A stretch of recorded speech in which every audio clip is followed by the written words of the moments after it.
ন্যায্য পাওনাটা আমাদের বুঝিয়ে দিতে হবে। আমাদের যে ছুটির টাকাটা আমরা প্রতি মাসে চাই, প্রতি মাসে প্রাইম গার্মেন্টসে প্রতি মাসে 1100 করে টাকা দিয়ে দেয়।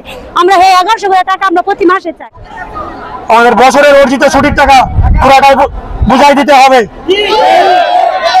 ঈদ বোনাস মূল বেতনের সম্পূর্ণটা দিতে হবে। হাজিরা বোনাস সম্পূর্ণটা বুঝাই দিতে হবে।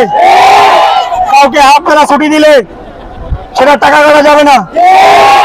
স্টাফদের আচরণ ঠিক করতে হবে, গালাগালি করা যাবে না। ঈদের ছুটিতে বেতনভুক্তরা ছুটির টাকা পায়, টি-শার্টের অপারেটররা ছুটির টাকা দিতে হবে।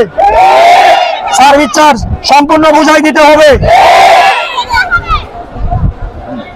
পিস রেট প্রতি বছর কত শতাংশ বৃদ্ধি পাবে এটা নির্ধারণ করে দিতে হবে। অস্ত্রধারী সন্ত্রাসী কমপ্লেন্স ম্যানেজার জাকিরকে শাস্তির আওতায় আনতে হবে এবং চাকরি থেকে বহিষ্কার করতে হবে।